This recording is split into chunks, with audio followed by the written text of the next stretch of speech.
मनीष कश्यप के विरोधी और बिहार में जातीय हिंसा फैलाने वाले संतोष रेणु यादव अब बहुत ही जल्द जेल जाने वाले हैं। देखिए, कोर्ट के द्वारा नोटिस जारी कर दिया गया है। संतोष रेणु यादव की कभी भी गिरफ्तारी हो सकती है। इनके ऊपर क्या मामला चल रहा है, इन्होंने किसका हत्या किया है, सारी बातें आज के इस वीडियो में हम अच्छे से आप सभी को बताएंगे। प्लीज वीडियो को पूरा देखिएगा। मनीष कश्यप का ये व्यक्ति जिस तरह से विरोध कर रहा था, जिस तरह से गालियां दे रहा था, मनीष कश्यप का शराब इसके ऊपर लग चुका है और वही शराब की सजा अब ये भुगतने वाला है। संतोष रेणु यादव को कम मत समझिएगा दोस्त। ये इंसान बिहार में जितना जातीय हिंसा फैला रहा था, भूमिहार, राजपूत, ब्राह्मण, कुर्मी, पटेल को इतना गाली दे रहा था, इतना गंदा गंदा गाली दे रहा था, जिसे हम सुना नहीं सकते और अपनी बातों में बता भी नहीं सकते। चलिए वीडियो को शुरू करते हैं। चैनल पे नए होंगे सब्सक्राइब कर लीजिएगा। देखिए, इसका जन्म होता है 1990 में। 1990 में जन्म होता है। 1997 में ये शादी कर लेता है। आप सभी लोग सोचेंगे कि यार 7 साल के बाद शादी कैसे कर लेगा। आप सभी लोग पहले के जमाना का बात जानते हैं। अगर कोनो लड़का लड़की या रिश्तेदारी में के जान पहचान के बाद तो शादी सेट करा देवल जाला। आप सभी को तो मालूम है, हमारे घर पे भी, हमारे गांव में भी ऐसा हुआ है। संतोष रेणु यादव का जन्म 1990 में हुआ था और 1997 में संतोष रेणु यादव का शादी हो गया। 7 साल बाद शादी हुआ। 2007 में इनका एक बच्चा हो गया। उनका, वो अभी लगभग 20 से 25 साल के हैं। आशीष यादव नाम है। बच्चा हो गया। उसके कई दिनों बाद, 10 से 15 दिनों बाद, संतोष रेणु यादव ने उनका हत्या कर दिया। देखिए, जो लड़की थी संतोष रेणु, उनके माता पिता ने ये आरोप लगाया है कि दहेज के कारण संतोष रेणु यादव ने हमारी बेटी को मार दिया। देखिए भैया, जाहिर सी बात है, अगर 7 साल की उम्र में शादी हुई तो दहेज वहेज का कुछ मामला नहीं हुआ होगा। दहेज नहीं दिया होगा और ना ही इधर से मांगा भी गया होगा। लेकिन संतोष रेणु यादव जैसे जैसे समझदार होते हैं, उनको लग जाता है कि अरे गांव समाज में भी तो दहेज का मामला चल रहा है, चलो इसका काम तमाम कर देते हैं और दूसरी शादी कर लेंगे और उससे दहेज ले लेंगे। उससे दहेज लेते हैं। जो दूसरी शादी अभी किए हैं उनसे भी एक बच्चा है और लगभग 7 से 8 साल शादी का भी हो चुका है दूसरी शादी। दहेज के कारण संतोष रेणु यादव ने अपनी पत्नी रेणु को मार दिया, ऐसा केस दर्ज कराया गया है। मैं तो पुष्टि नहीं कर सकता, लेकिन उनके रेणु के माता पिताजी ने ये केस दर्ज करवाया है कि दहेज के कारण मेरी बेटी को मार दिया गया। वही केस से लगभग अभी कम से कम 20 सालों से चल रहा है। 20 सालों से वो केस चल रहा है। संतोष रेणु यादव के पिताजी को गिरफ्तार करके जेल भेज दिया गया है और अब कोर्ट से इनको नोटिस भेजा गया है कि आप आइए, जवाब दीजिए। अगर आपने ऐसा कांड किया है तो आपको जेल जाना पड़ेगा। देखिए, 20 साल बाद, 18 साल बाद सुनवाई हो रहा है। कोर्ट भैया क्या करता है, जब कोई गलती करता है 2 साल, 1 साल के अंदर सजा दीजिए, 20 साल के बाद सजा दे रहे हैं। ये कहीं ना कहीं कोर्ट का जो फैसला है बहुत गलत है। संतोष रेणु यादव अब जेल जाने वाले हैं। जो इनके बेटे रेणु जी के जो पेट से बच्चे थे, आशीष यादव जिनका नाम है, उनके ऊपर 10 कट्ठा जमीन था। वो कैसे भी जमीन अपने नाम संतोष रेणु यादव करवा रहे हैं, लेकिन वो नहीं कर रहे हैं तो उनको मारने का धमकी दे रहे हैं।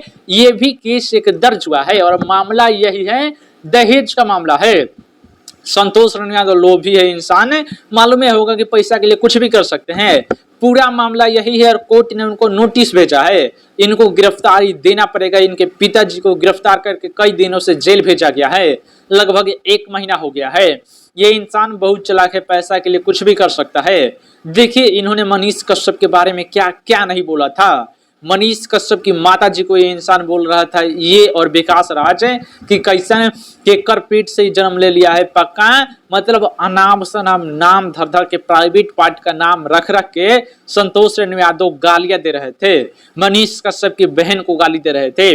पहले के, अभी 2-4 साल पहले चल जाइए, जब संतोष रेणु यादव जेल नहीं गए थे, राजीव प्रताप रूढ़ी को जब गाली दिए थे तो राजीव प्रताप रूढ़ी ने इनको जेल भिजवाया था।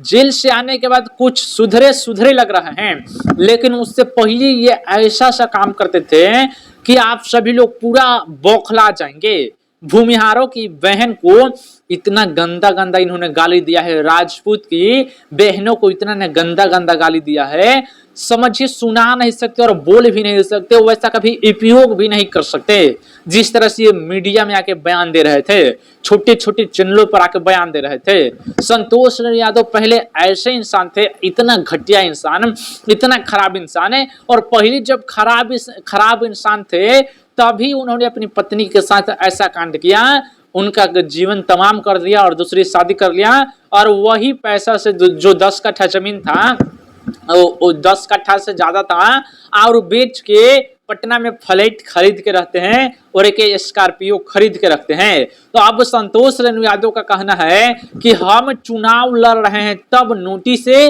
किसी ने जानबूझकर भिजवाया है, क्योंकि हम विधायक बन जाएंगे तो जनता का सेवा करने लगेंगे और लोग ये सेवा करते हुए देखना नहीं चाहता है। जरा सोचिए इस इंसान का कैसा भी सोच चल रहा है। ये इंसान संतोष रेणु यादव बोल रहा है कि हम चुनाव लड़ेंगे, चुनाव लड़ने का ऐलान कर दिए हैं और हम चुनाव जीत भी रहे हैं। अगर गलती से भी संतोष रेणु यादव चुनाव जीत जाते हैं तो मैं समझूंगा कि बिहार की जनता पूरा अनपढ़ गंवार है, क्योंकि ऐसे से लोगों का कौन सपोर्ट करेगा भाई, नहीं सपोर्ट करिए। ऐसे ऐसे लोग देश को और गलत रास्ते पे ले जाएंगे, बिहार को और गलत रास्ते पे ले जाएंगे। अभी कुछ नहीं है तब इतना अहंकार है, अगर गलती से विधायक भी बन गए तो इनके अंदर कितना अहंकार हो जाएगा। बात को समझिए। और ये बातें जो बोल रहे हैं कि हम चुनाव लड़ रहे हैं तब किसी ने जानबूझकर कोर्ट में पैसा देके, जज को पैसा देके नोटिस भेजवाया है। और ये भी बोल रहे हैं कि जो भी युवा चुनाव लड़ता है उसको सरकार या कोई ना कोई दबाने का प्रयास करता है, कोई केस खोल देता है सब और जेल भेजने का प्लान कर देता है। संतोष रेणु यादव जी, आपका नाम कुछ नहीं है, कोई जानता भी नहीं है, सब कोई इसलिए जानता है कि आप गाली गलौज करते हैं। आजाद खान वाला हाल हो जाएगा। आजाद खान भी चुनाव लड़ रहे थे लोकसभा का, लगभग उनके इंस्टाग्राम पर 60 लाख फॉलोवर है और यूट्यूब पर भी 50 लाख सब्सक्राइबर है। पूरे कहिए तो 1 करोड़ ले है, 1 करोड़ में से इनको 48 को वोट आया था, जो इनके खानदान वालों ने ही दिया था। वैसे ही हाल आपका भी होने वाला है।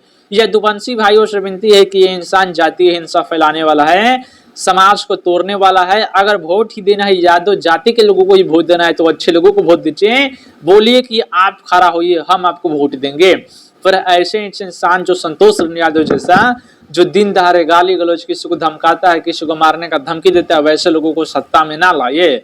चुनाव लड़ रहे हैं, लड़ने दीजिए, सबका अधिकार है, हमारा भी अधिकार है, आपका भी, हर एक जनता का अधिकार है कि वो चुनाव लड़ सकता है। संविधान सबको अधिकार देता है। संतोष रेणु यादव कुछ भी करे, देखते रहिए, वोट कुछ मत दीजिएगा। और ये जेल जाने वाले भी हैं, कोर्ट ने नोटिस भेजा, इनको लग रहा है कि किसी ने भिजवाया है, ये सब बहाना कर रहे हैं। कोर्ट ने सही फैसला लिया है और इनको भितरामपुर भेजने का प्लान कर लिया है। अपनी राय बताइएगा कमेंट बॉक्स में, चैनल पर नए होंगे सब्सक्राइब करिएगा। जय हिंद, वंदे मातरम।